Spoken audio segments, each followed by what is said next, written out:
Nagbaba ulit tayo ng transmission ng Isuzu 4GH1 mga bro. So hindi na natin binidyoan ng buo kung paano natin ibinaba dahil marami na tayong videos nito. So ngayon, ito po siya at lilinisan po natin. Yan. Lilinisan natin ng krodo para matanggal yung mga putik-putik, mga latak-latak. Okay? Marami na tayong videos nito mga bro, kaya hindi na natin binuo yung video kung paano natin ibaba. Saka kung alin yung tatanggalin dahil marami na tayong videos nito na in-upload. So i-search nyo na lang mga bro. Okay? I-search nyo na lang yung YouTube channel natin para mapanood yung buo. Okay? Ayan mga bro, kung napapansin nyo, ayan nalinisan na natin. Ayan. Ayan So ang gagawin natin dyan, pupunasan na lang natin. Ayan. Yan. So natanggal natin yung mga latak-latak, mga buha-buhangin. Yan. So yan din kasi yung nakakasira din sa mga lining natin yan, mga tikal-tikal na mga buha-buhangin. Okay. Ito na po yung pyesa natin sa Isuzu 4GH1 mga bro. Ayan. Pero kung napapansin natin, yung kanyang spring, siya, maluwag. XCD. Oh. Tapos may alog siya. So mahaming ito pagkakabit. So kayo nang umusga mga bro. I-comment nyo na lang diyan kung bakit medyo maluwag itong spring niya. So sa akin hindi dapat Ayan papansin nyo mga bro. Ayan 5G17E. Pero yung ating truck 4GH1. Ito naman po yung ating release bearing. Ayan. Alam nyo mga bro. Ayan. So yung oil seal nya rito sa crankcase rear oil seal. Wala tayong pang hatak, pang hugot. So nag-provide po tayo. Yan. Dahil wala po tayong dahil pagbibili 6,000 isa. Yan, so nag-improvise tayo, nag-assemble tayo, nag-welding tayo. Then pero medyo lamog na yung so hindi pa rin niya nahugot. Ang ginawa na lang natin, pinersa na lang natin. Yan. So tapos ito, nag-improvise na naman tayo ng pantulak. Ayan, yung half-centric na plastic. So kinaskasan natin dito para tamang-tama lang diyan. Yan. So yun ang ginawa natin mga bro dahil wala talaga tayong magagawa kung hindi natin gawa ng paraan. Wala po tayong gamit. So yun, sa wakas na ilagay na rin natin at ikakabit na natin yung plate. Okay? Ayun mga bro, nilagay na natin yung plate. So yung wheel na lang, ilagay natin ulit yung flywheel. Okay? So yun mga bro, tapos natin inilagay yung plate. Ito naman yung flywheel. Pagkatapos niyan, yung pressure plate saka yung disc. Okay? Yan. Bali ito, yan 2, 4, 6, 8, 8 tornilyo lang yan mga bro. Mahuhugot nyo na ito. Tapos yung sa plate nya, 3 tornilyo lang. Yan, okay. Kung napapansin nyo mga bro, ayan. So nailagay ko na yung kanyang clutch disc saka yung pressure plate. At nakikita na rin natin. So isusunod na natin diyan.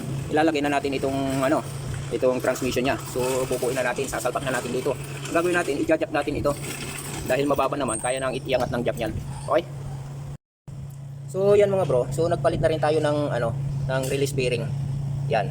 So yung mga hindi pa masyadong kabisado nito mga bro kung paano ilalagay, para hindi kayo mahihirapan. So buuin niyo na lang muna dito sa labas. Saka nyo ipasok doon yung yung yoke. Tapos may pin doon, ikabit nyo lang doon sa joint niya dito sa loob. Yan. I-atakin nyo lang na ganun.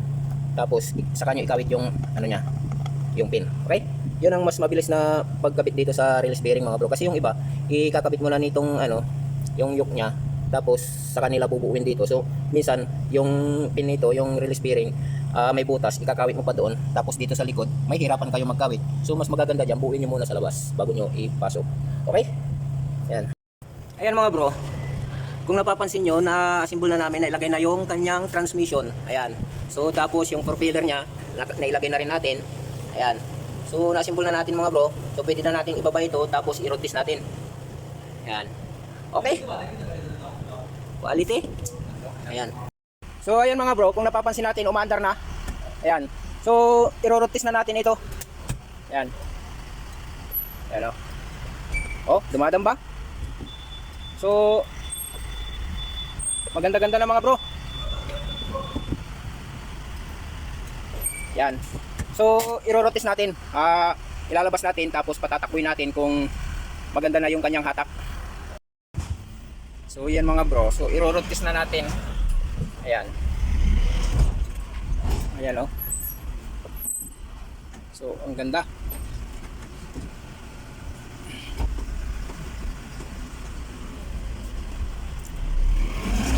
Ayan.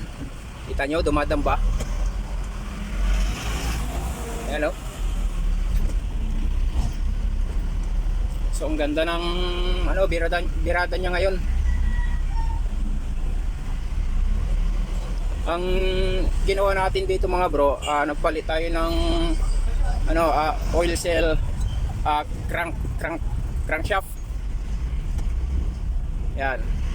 Tapos nagpa-reface tayo ng flywheel. Tapos nagpalit tayo ng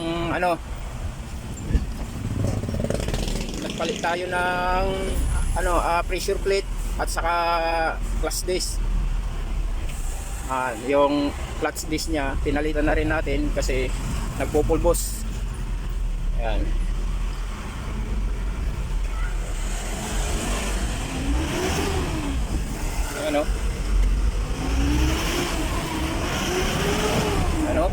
Kita nyo kung gaano kalakas sumatak. Yan. Dahil yung flywheel niya lubog na kaya pinarepis natin. Ano? Lakas na humatak mga bro. Ano? Dumadamba.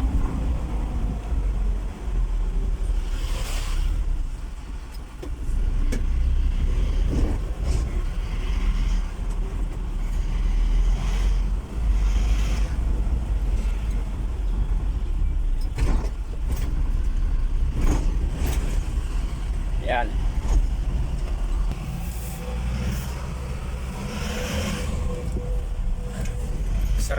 Sarap hatawin ngayon. Pagpisil mo lang ng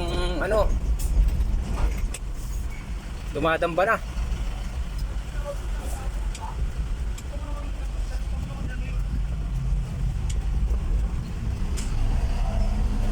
Yan, so hanggang dito na lang mga bro. Kung nagustuhan nyo itong video na ito, huwag nyo na lang kalimutang mag-like and share. Okay?